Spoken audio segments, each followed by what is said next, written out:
Okay, so Gemini, this is part two. I want to go right back into what I was already on. But yeah, it's just the energy is very much so. This looks like there is a potential for this connection to come back around. But it is, like I said, we all have free will. So, you know, it does look like it's based off of some level of mutual shadow work that needs to be done. Okay. Because, I mean, with the you are enough, it obviously there are certain things that you need to work on when it comes to your self-confidence. You can be struggling with some level of like worthiness, a worthiness wound, certain things that you can absolutely work on. And then with the pay attention to red flags, that is an indication to me that the person that you are connected to or tied to, or whoever this, is resonating with when it comes to love, your person got some things that they need to work on as well.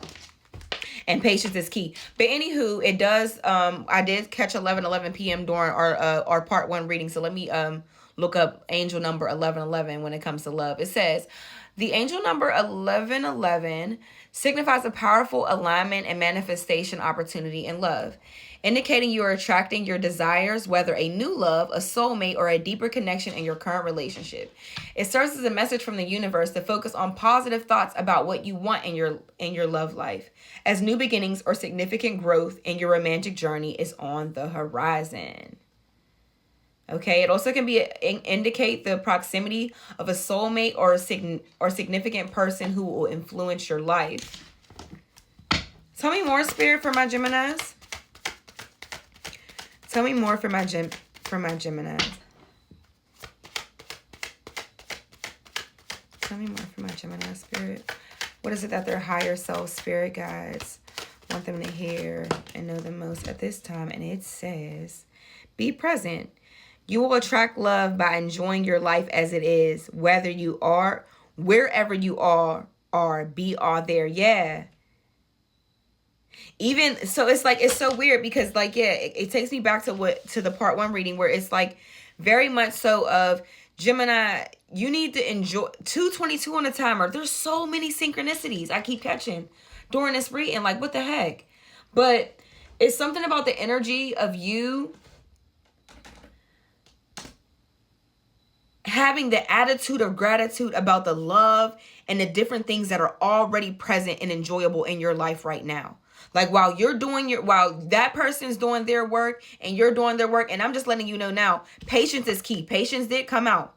Patience is key. This connection is very much so aligned with divine timing, meaning it does not happen when you want it to happen. It happens in divine timing, okay?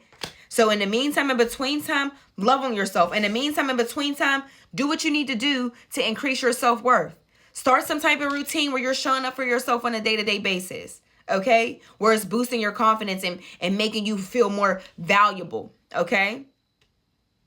Things that you do for yourself that you don't need any other outside validation to make you feel good. You feel good because you show up for self. Okay, start some type of routine of doing something like that. Rather it's eating healthy, rather it's some level of movement, whatever it may be. Rather it's, every day I'm gonna read for 10 minutes. I have y'all, this is really what I've been on, so I love that this is coming up. But anyway, very much so though, the energy of you being grateful for the love that you already have present in your life and enjoying your life now as it is without this person in it. So that way, when this person comes along, you're not looking for them to bring any. There's something I posted today, and it's hitting me. It's hitting me. I actually put it in the notes in my phone, but it's something along the lines of be so in love with your life that regardless if somebody is present or absent, you still have peace. They cannot waver your feelings or your emotion because you're so in love, so engulfed in the love that you have for your life with self that it doesn't matter who's present or who's absent. So there's so much for you to be working on in meantime, in between time, while this person is doing work on themselves, whatever that may look like for them. There's so many other things that you can be working on as well. Okay, but it says, and especially if this is a twin flame union, right? If this is a twin flame connection, your work will ultimately, even though our twins do have free will, when we do work on ourselves, it's also helping your twin as well. You'll notice all of a sudden your twin is starting to get certain things together. Like, or they're taking some initiative to want to start, following suit and doing certain things that you're doing to prioritize self. You get what I'm saying? But anyway, it says the number 222 is considered an angel number in numerology, symbolizing balance, harmony, and collaboration, especially in relationships and partnerships. It serves as a spiritual message to trust the process, maintain a positive attitude, and have faith in your personal growth and divine guidance. When you see 222, it encourages you to foster strong connections with others and work towards achieving your goals, often with a focus on service to others. Okay. Y'all, the confirmations keep coming out. The card that just flew out is distance. This separation you are experiencing is necessary to help the relationship grow. I'm telling you, you met this person. Y'all were supposed to meet each other at the wrong time. Really was the right time. 555 on the timer. Baby, the confirmations is left and right. Ain't nothing I'm saying is a lie. Y'all met each other when y'all met each other, even though it wasn't a good time for them. Probably wasn't even a good time for you. And you probably didn't realize that till later, but wasn't a good time for you either. Y'all were supposed to come in to trigger certain things. Y'all were supposed to come in to hold mirrors up to one another so that person can see the areas where they are falling short, and you can see the areas where you need to prioritize self and love self and find happiness with self first. Because here's the reality of the situation. That person needs to come full. You need to come full.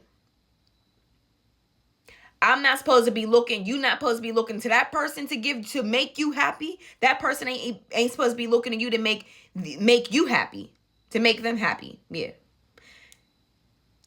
You guys come in whole. You guys come in happy by yourselves, and you add to each other's whole and happiness. Period. Point blank. Just period. Just period. That's the energy I'm getting, and I love it. This distance is needed. Because quite frankly, the relationship would not have worked from the space that you guys were in. And that's clear. It's coming out. It's all here. It's all here. Okay, honey. Preach, spirit. Preach. Y'all know how I play. Anyway, tell me more. For my Geminis. Y'all thought I was about to just leave that with that last 10 minutes. I said, I know spirit got more to say. We're going to get into this today. Tell me more for my Geminis, man. Oh, it says to free yourself. You don't need to be in control of everything for a love relationship to be successful. Gemini, everything about this connection is so much is you releasing and trusting in divine timing. There is a beautiful book that I just finished reading today, and it said the book, and this is for every Gemini needed. Really, I feel like everybody will benefit from it, but especially our air signs, because we always in our head and we tend to overthink. It's don't believe everything that you think. There are certain things that's just out of our control. And it's not our job to figure out how is it going to work out. Like, well, how is it going to work? If they have all this to do and I have all this to do, how is it going to work? Our job is not to figure out the how. Our job is just to figure out the what, the want. What is it that we want? You want to be with this person? Okay. Let the universe work out how that's going to happen. But in the meantime, in between time, you need to focus on doing the work for yourself, doing the work on yourself, being the partner that you want to be to yourself. The connection will work itself out the way it's meant to work out. But the timeline, that may not be the way you want it. It may not come together the way you want it to be. But let the universe figure that out. Let the universe figure out the how. And once you realize that it is not our job to try to figure out, well, how am I going to make it work? It alleviates so much stress. I'm telling y'all, that's why y'all got to read this book. Because it is profound, okay? Profound. When you realize it is not our job to have to figure it all out. It ain't. Especially when it comes to things outside of ourselves that we cannot control. All you need to know is the want. The universe will figure everything else out. But in the meantime, in between time, love on yourself. Nurture yourself. Pour into yourself. Heal those worthiness wounds. Release the need to control. And let things flow. I hope this was able to help somebody. Until next time, I love y'all.